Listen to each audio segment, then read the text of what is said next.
අචල ලක්ෂ්‍ය කියලා කියන්නේ. ඒකට අපි කියන්නේ තනි නම තමයි කේන්ද්‍රය. ඒකට අපි ඉංග්‍රීසියෙන් center කියනවා. center of the circle.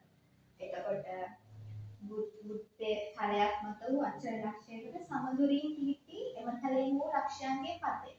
එතකොට මේ කේන්ද්‍රයෙන් ඉඳන් සමදුරින් පිහිටි එතකොට මේ වෘත්තයේ ඉස්සෙල්ලා කිව්වා වගේ අචල ලක්ෂ්‍යයකට සමදුරින් පිහිටි එම තලයේ වූ ලක්ෂ්‍යයන්ගේ පදයනේ. එතකොට සමදුරින් නම් මේ දුරට අපි මොකද කියන්නේ? මේ දුර නම් ඊළඟ මේ සමදුරින් පිහිටින්නේ මේ හැම ලක්ෂයම. එතකොට මේ හැම ලක්ෂයෙම සමානයි මේ කේන්ද්‍රේ ඉඳන් මේ අන්තයට අදින දුර සමානයි. එතකොට ඒකට තමයි අපි කියන්නේ අරය. එතකොට මෙතන ඉඳන් මෙතෙන්ට යන්න මේක අපි අරයට ඉංග්‍රීසියෙන් රේඩියස් කියනවා. ඒකින්ද අපි r කියලා තමයි සමහරෙන් ලියන්නේ. එතකොට r කියලා අපිට හැමතිස්සම ගණන් වල ගොඩක් වෙලාවට අරයට r කියලා තමයි හම්බෙන්නේ. ඒ වුණාට පරිස්සමෙන් හදිස්සම් වෙන්න ඕනේ. ඒක සමහර වෙලාවට වෙන වචන වෙන අකුරු සමහර වෙලාවට කියන්නේ r එකට a කියලා එහෙම යූස් කරනවා.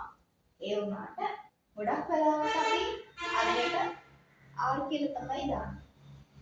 එතකොට අපි මෙහෙම අරය මෙතන කේන්ද්‍රේ ඉඳන් මෙහෙම මෙතෙන්ට අරයනේ. ඒත් අපි අරය කෙලින්ම ආයෙ මෙහෙම දික් කරමු. මේ පැත්තට. එතකොට ඒකට අපි කියන්නේ වෘත්තයේ විස්කම්භය කියලා. ඒකට ඉංග්‍රීසියෙන් කියන්නේ ඩයමීටර්. එතකොට අරය වගේ මෙතන තියෙන දුරයි මෙතන තියෙන දුරයි සමානයි. එතකොට මෙතන r නම් මෙතනත් r. එතකොට විස්කම්භයේ දිග කීයද? විස්කම්භය අරය වගේ දෙකක්. ඒ කියන්නේ 2 වැඩි කිරීම r 2යි r. තේරුණාද? 2යි r. එතකොට මේ වෘත්තයක අපි වටේ දිගට කියන්නේ සාමාන්‍යයෙන් අපි පරිමිතිය කියන්නේ. ඒකට කියනවා පරිධිය කියලා. ඒකට ඉංග්‍රීසියෙන් කියන්නේ circumference. ඒ හින්දා ගොඩක් වෙලාවට වෘත්තයේ පරිධිය ලියන්නේ අපි c කියලා එක ලියනවා. c. එතකොට මේ වෘත්තයේ පරිධිය උඩ පරිධිය මත පිහිටි ලක්ෂ දෙකක් යා කරොත් එතකොට අපිට හම් වෙන්නේ ජාය. අපිට සාමාන්‍යයෙන් වෘත්තයක් මෙහිම ඇඳලා මේක ඔන්න කේන්ද්‍රය මෙතන පරිධිය මත ලක්ෂ දෙකක් තියෙනවා.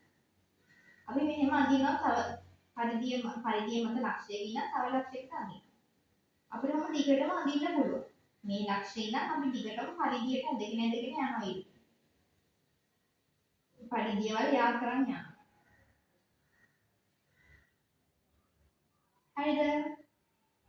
ඔයගොල්ලෝම යා කරන් යද්දී පුළුවන් නම් ඔයගොල්ලෝ ගෙදරදී කව පට්ටක් අරගෙන මෙහෙම රවුමක් ඇඳලා ඔයාලා අර එතකොට දන්නවනේ. ඔයාලගේ කව කට්ටේ තුඩයි පැන්සලයි අතර දිග තමයි කව කට්ටෙන් අදිද්දි ඒකේ අරය වෙන්නේ. එතකොට ඔයාලා බලන්න මෙහෙම දිගට එහෙම ඇඳගෙන යද්දී මේ ජායවල වලින් දිගම ජාය ඉන්නේ මොන වෙලාවෙද කියලා. ඕගොල්ලෝ බලුවොත් ඔයගොල්ලන්ට තේරෙයි දිගම ජාය එන්නේ මේ විස්කම්භය උඩින් යන ඉරේ කියලා. එතකොට තමයි වෘත්තයේ දිගම ජාය මොකද විස්කම්භය. ඒක ඔයගොල්ලෝ කරලා බලන්න. ඒක කරලා බලද්දී ඔයගොල්ලන්ගේ ඇඟට එනවා. කොහොම හරි ඒ ටික තමයි මෙතන තියෙන්නේ.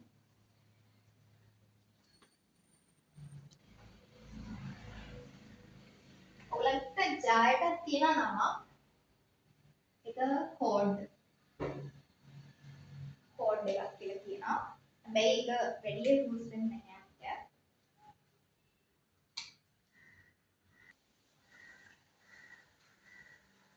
අපි ගුරුත්වයක තව දැනගන්න ඕන දෙයක් තියෙනවා.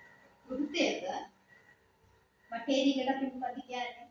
හරිය. ගුරුත්වයක හරිය බෙදුවොත් ගුරුත්වයේ විශ්කම්භය.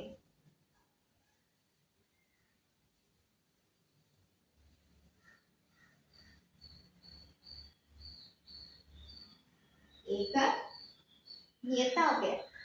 හරිද?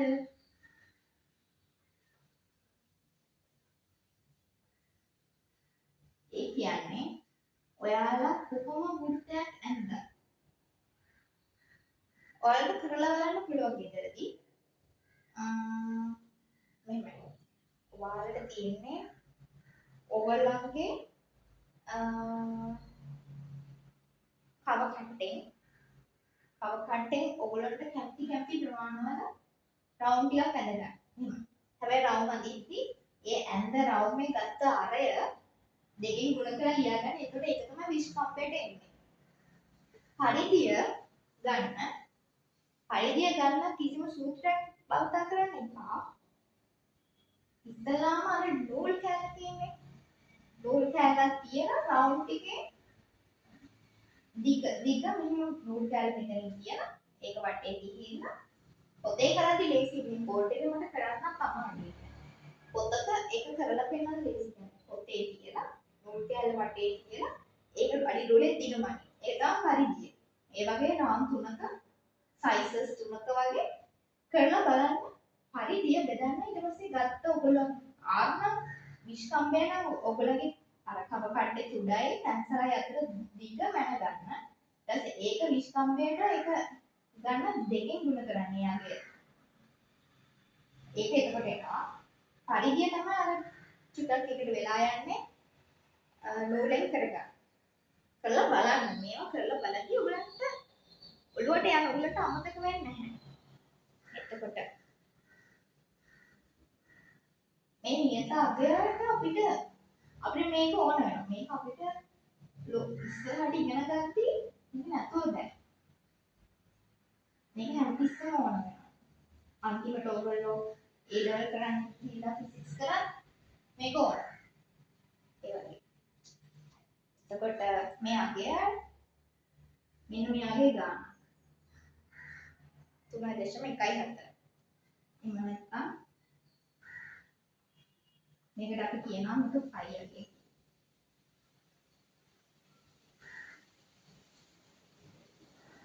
එහෙම මේ 3.14 තව තියෙනවා.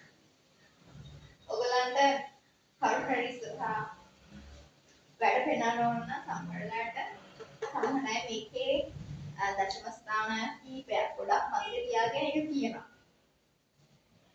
That makes you look cool. කොහොම හරි 3.14යි ගාන 22 බෙදීම 7. එහෙම නැත්නම් මේකට අපි නිකන් සාමාන්‍යයෙන් අපි මේක හඳුන්වන්නේ පයි අගයක් කියලා. පයි අගය කියලා.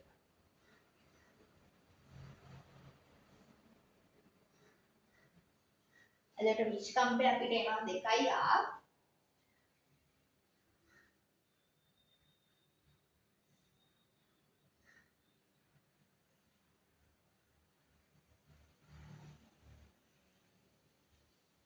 මේ පරිධිය මේ විශ්කම්භය අපිට එනවා 2R.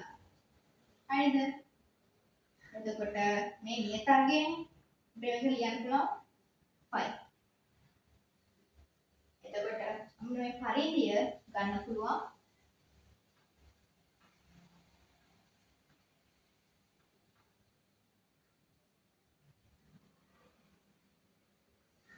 මේ බෙදලා තියෙන 2R එක නැති කරගන්න අපි දෙපැත්තම 2R එකෙන් ගුණ කරනවා.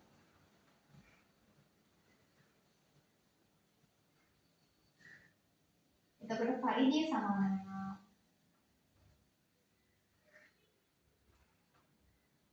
2 5 R. ඔයාලා මේ නියතාවය දන්නවා 3.14 හරි 22 බෙදීම 7 හරි මේ දෙකම මතක තියාගන්න ඕනේ ඔයගලන්ට සමහරලාට කියනවා 3.14 භාවිතා කරන්න එහෙම නැත්නම් 3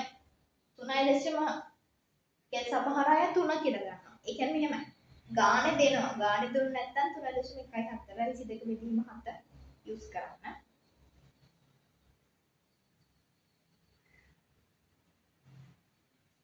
එතකොට හරියට අපිට සමීකරණයක් එනවා. එතකොට අපිට වෘත්තයක දැන් මම කියවනේ අපිට නූලෙන් මැනමැන ඉන්න බෑ. නූලෙන් මැනමැන ඉන්න බැරි නිසා අපිට ඒකට සූත්‍රයක් ගන්න පුළුවන්. 2 5 එකට මොකක්ද දාන්නේ? 22 බෙදීම 7 හරි 3.14 හරි. r එකට අපිට ගොඩක් වෙලාවට දෙනවා r එක. එතකොට 25r r 5 දන්නවා 5 අපි කොහොමද දන්නේ? අපි ගෙදරින් යද්දි විභාගෙට යද්දි 5 අපි දන්නවානේ.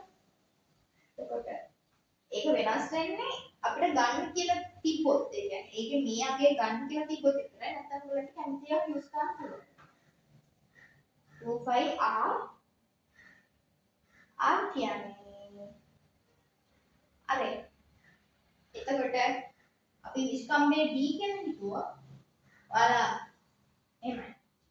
විස්කම්බේ දන්නා නම් ඔයගොල්ලෝ අරයක් දන්නවා. හැබැයි අපිට ඕන හරිදියට මෙහෙම සමීකරණයකුත් ගන්න පුළුවන්. හරිදිය නා හරිදියට මේ D එක මේ පැත්තට ගිහිල්ලා මේ 2r වෙනකොට D. එතන මෙතන D කියන. එතන මේ පැත්තේ 2r වෙනකොට D. ඒතර පරිධිය සමානයි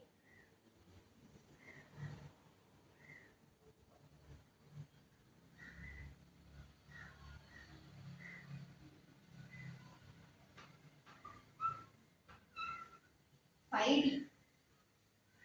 එක්ක 25r නැත්තම් 5D. D කියන්නේ ඉතින් 2r නේ. D කියන්නේ 2r. D වෙනකොට 2r දාන්න තියෙනවා. හරිද? ඉතින් මතක තියාගන්න ඕන.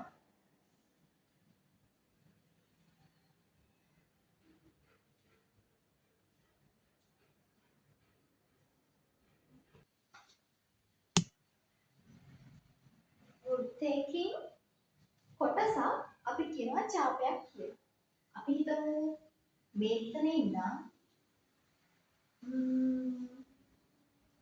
මේක A ඉඳන් B. අපි මෙතනට කියනවා AB ඡාපය කියලා. හරිද? එතකොට අපි කේන්ද්‍රය O කියලා ගමු. සාමාන්‍යයෙන් අපි වෘත්තයක කේන්ද්‍රය ගොඩක් වෙලාවට O කියලා තමයි නම් කරන්නේ. එතකොට O ඉඳන් A ට අපි අරයක් ඇන්දෝ. හරිද? O ඉඳන් A ට අරයක් ඇන්දෝ. අපි මේක R කියලා. ආයි අපි O ඉඳන් B ට තව අරයක් ඇන්දෝ.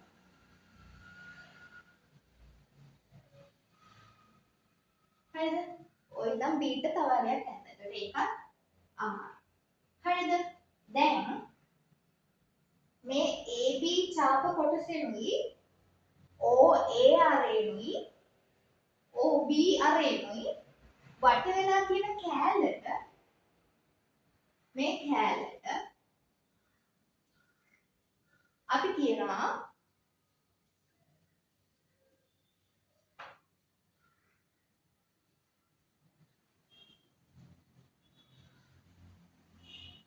මේකට අපි AOB කේන්ද්‍රික ඛණ්ඩය.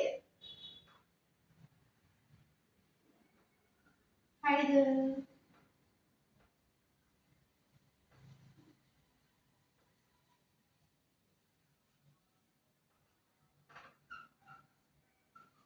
AOB කේන්ද්‍රික ඛණ්ඩය. එතකොට මෙතන ඡාප කොටසකුනුයි අරයන් දෙකකුනුයි වෘත්තයක ආරයන් දෙකකින් සහ ඡාප කොටසකින් සංයුක්ත වී ඇති ප්‍රමාණයට අපි කියනවා කොටසට තවරූපයට අපි කියනවා කේන්ද්‍රික ඛණ්ඩය කියලා. එතකොට අපි AOB කියලා දාන්නේ මෙතන හැදෙන කෝණයක්. හරිද? මෙතන හැදෙන කෝණය අපි හිතමු ඒක තමයි θ. මේ කෝණය θ. හරිද? AOB කෝණය θ. එතකොට අපි මේ AOB කෝණයට කියනවා කේන්ද්‍ර කෝණය කියලා. කේන්ද්‍ර කෝණය. හරිද? කේන්ද්‍ර කෝණය එතන මේක හැටියට θ.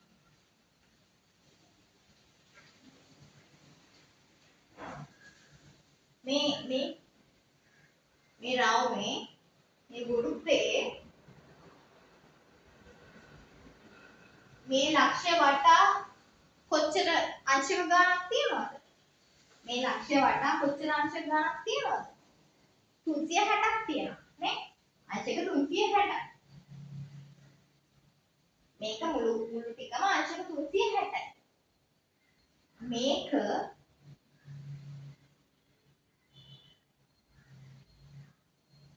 දැන් අපිට එහෙම කේන්ද්‍රික ඛණ්ඩයක්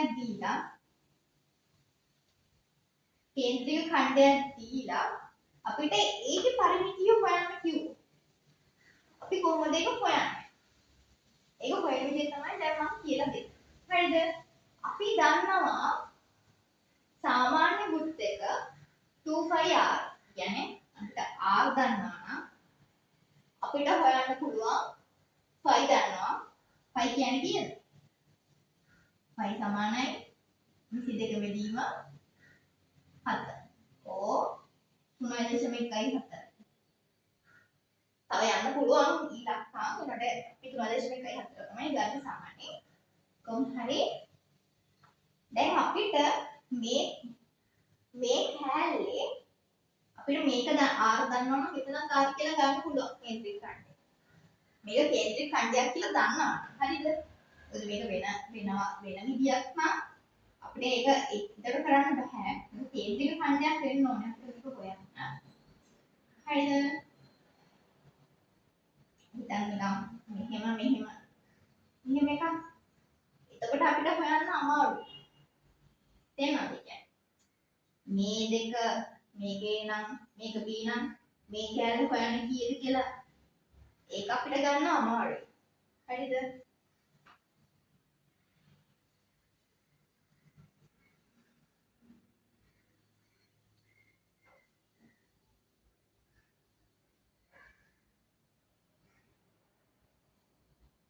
අපිට මෙහෙම මේක R වෙලා තියෙන්න ඕනේ.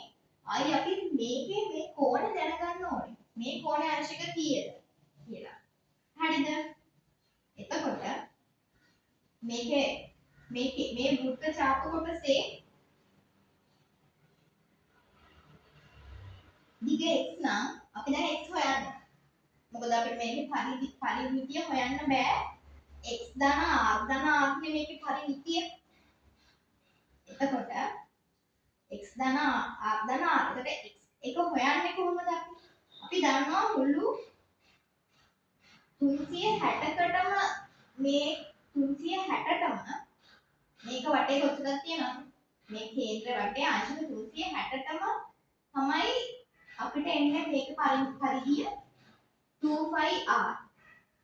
2πr එන්නේ කියන්නේ අංශක 360ට 2πr නම් අංශක θ ගානකට කොච්චරද? අන්න එහෙම තමයි අපි හොයන්නේ. එතකොට x කියන්නේ කොච්චරද? x සමානයි අපිට ගන්න පුළුවන් 2πr θ බෙදීම 360. එතකොට අපි මෙතන කොච්චරක් අංශක මේ කේන්ද්‍ර කෝණය කොච්චරද කියලා දන්නවා නම් මේ r කියන්නේ කොච්චරද කියලා දන්නවා නම් අපිට x හොයන්න පුළුවන්. එතකොට ඒත් අපිට මේ x විතරයි මේ ඡාප කොටසෙදිද? ඡාප කොටසේ පරිමිතිය.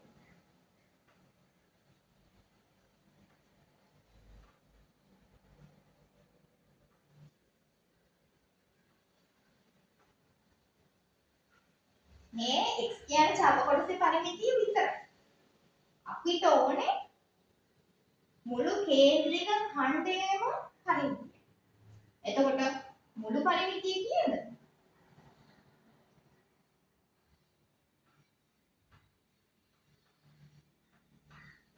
2r මේ r ධන r 2r ධන 25r theta 360 මේ කැලල මේකට එකතු කරන්න. මේ කැලල හොයලා මේකට එකතු කරන්න. එතන තමයි මේ කේන්ද්‍රික ඛණ්ඩයේ මුළු පරිමිතිය එන්නේ.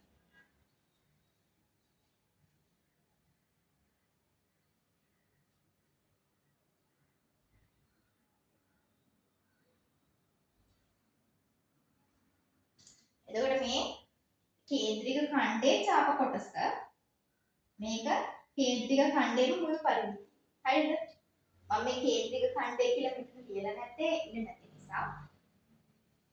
මෙතන නැත්නම් කේන්ද්‍රික ඛණ්ඩයේ මුළු පරිමිතිය, කේන්ද්‍රික ඛණ්ඩයේ ඡාප කොටසේ පරිමිතිය. x. හරිද? එතකොට දැන් අපිට ගණන් හදන්න පුළුවන්.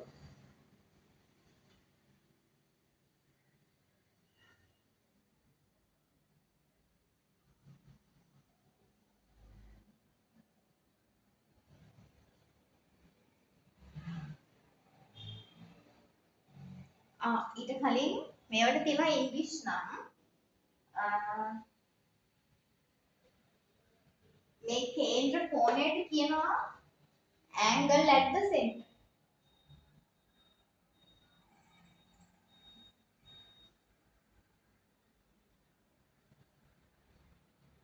angle at the center.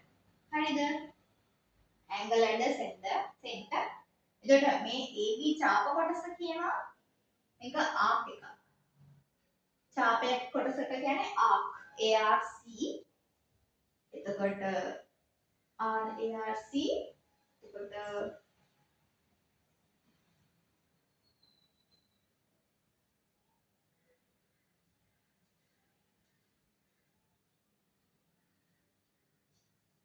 කේන්ද්‍රික ඛණ්ඩයට sector.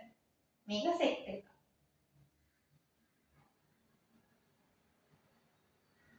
මේක සෙක්ටර් එක.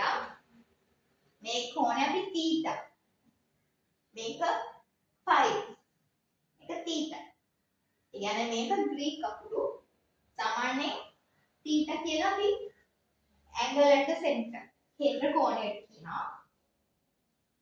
phi එක අපි එතන අර නියතාකයට තමයි ඒක යූස් කරන්නේ. මේක කඩලා ගන්නවා මේ θ කියන්නේ කෝණය. කේන්ද්‍ර කෝණය. එච්චරයි. ඒ ටික තමයි තියෙන්නේ. ඊට පස්සේ තියෙන ගණන් හදන්න. මේක මතක තියාගන්න ඕනේ අතිස්සම මේ කැලෙන් එන්නේ මේ ඡාප කොටසේ පරිමිතිය විතරයි. මේක නෙමෙයි. මුළු පරිමිතියෙන් නම් අනිවාර්යයෙන් 2යි ආ. කේන්ද්‍රේ ඛණ්ඩයක් දීලා මේක පරිමිතිය ඇහුවොත් අනිවාර්යෙන් මේ 2යි ආ මතක ඇතුව එකතු කරන්න ඕනේ. නැත්තම් මේ කැලේ මේකෙන් කැලෙන් මේක කැලේ විතරක් ඉන්නේ මෙන්න මේ කොටසේ. ඒක විතරක් මදි. අනිවාර්යෙන් ඒක මතක තියාගන්න.